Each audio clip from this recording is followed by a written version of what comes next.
การทดลองเรื่องรูปร่างและส่วนประกอบของเซลล์พืชและเซลล์สัตว์จุดประสงค์ 1. เพื่อสามารถเตรียมสไลด์สดของเซลล์พืชและเซลล์สัตว์เพื่อนำมาศึกษาด้วยกล้องจุลทรรศน์ได้ 2. เพื่อเปรียบเทียบความแตกต่างระหว่างเซลล์พืชกับเซลล์สัตว์ได้ ระบุปัญหาเซลล์พืชกับเซลล์สัตว์มีรูปร่างและส่วนประกอบเหมือนกันหรือไม่อย่างไร สมมุติฐานเซลล์พืชกับเซลล์สัตว์มีรูปร่างและส่วนประกอบต่างกัน โดยเซลล์พืชมีรูปร่างเหลี่ยมมีคลอโรพลาสต์ส่วนเซลล์สัตว์มีรูปร่างกลมไม่มีคลอโรพลาสต์ อุปกรณ์ที่ใช้ในการทดลองมีดังต่อไปนี้ 1. น้ำ 2. ใบมีดโกน 3. สารละลายไอโอดีน 4. ปากคีบ 5. หลอดหยด 6. สาหร่ายหางกระรอก 7. เข็มเขี่ย 8. หัวหอมแดง 9. สไลด์และกระจกปิดสไลด์ 10. ก้านสำลี 11. กล้องจุลทรรศน์ 12. สารละลายโซเดียมคลอไรด์หรือน้ำเกลือ ต่อไปก็จะเป็นการทดลองจริง เชิญชมได้แล้วค่ะ หยดน้ำลงบนกระจกสไลด์1 หยด ใช้ปากคีบลอกเยื่อหัวหอมแดงออก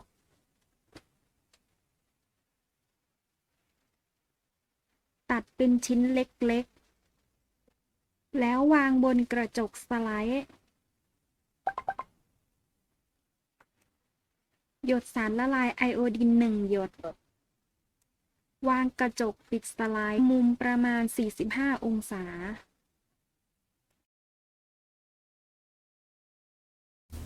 ใช้เข็มเขี่ยรองรับปิดกระจกสไลด์ แล้วค่อยๆลดเข็มเขี่ยลงจนกระจกปิดสไลด์ปิดลงสนิท ใช้กระดาษเยื่อแตะข้างๆกระจกปิดสไลด์เพื่อซับของเหลวส่วนเกินออก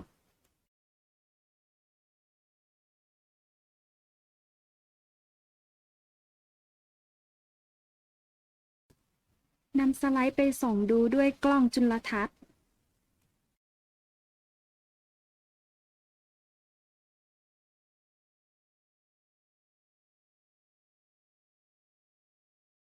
โดยใช้เลนส์ใกล้วัตถุกำลังขยายต่ำและสูงตามลำดับ สังเกตและวาดภาพที่เห็นภายใต้กล้องจุลทรรศน์ หยดน้ำลงบนสไลด์ ใช้ปากคีบเด็ดใบของสาหร่ายหางกระรอก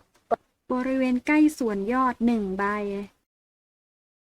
นำสาหร่ายหางกระรอกวางบนหยดน้ำบนสไลด์ ปิดด้วยกระจกปิดสไลด์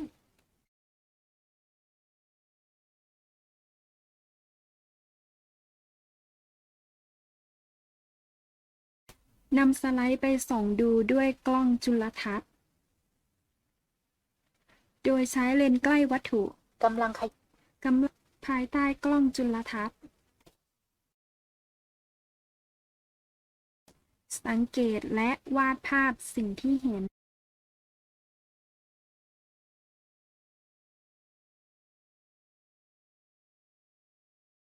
การศึกษาเซลล์เยื่อบุข้างแก้ม วิธีการทดลอง 1. หยดน้ำเกลือความเข้มข้น 0.85% จำนวน 1 หยด บนกระจกสไลด์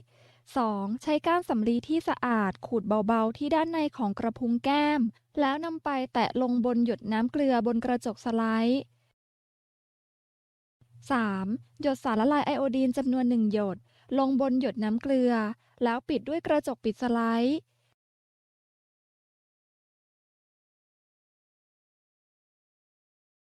4. นำสไลด์ไปส่องดูด้วยกล้องจุลทรรศน์ โดยใช้เลนส์ใกล้วัตถุกำลังขยาย 10x และ 4x ตามลำดับ 5. สังเกตและวาดภาพ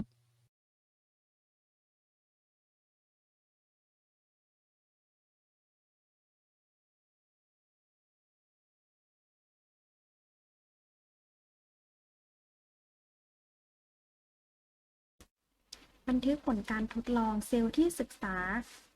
คือเซลล์เยื่อหอมแดง ลักษณะของเซลล์ค่อนข้างเหลี่ยม มีผนังเซลล์ มีเยื่อหุ้มเซลล์ มีไซโทพลาซึม และนิวเคลียส เซลล์ใบสาหร่ายหางกระรอกค่อนข้างเหลี่ยม มีผนังเซลล์ เยื่อหุ้มเซลล์ ไซโทพลาซึม นิวเคลียส และคลอโรพลาสต์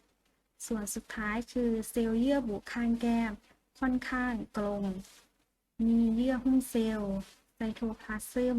นิวเคลียส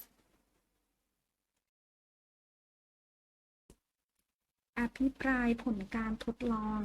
จากการทดลองพบว่าเซลล์พืชและเซลล์สัตว์มีความแตกต่างกันทั้งรูปร่างและส่วนประกอบบางอย่าง แม้แต่เซลล์พืชเช่นกัน แต่เป็นเซลล์ต่างชนิดกัน ก็มีส่วนประกอบบางอย่างที่แตกต่างกัน ทั้งนี้ส่วนประกอบและรูปร่างของเซลล์แสดงให้เห็นถึงบทบาทและหน้าที่ของเซลล์แต่ละชนิดที่แตกต่างกันไป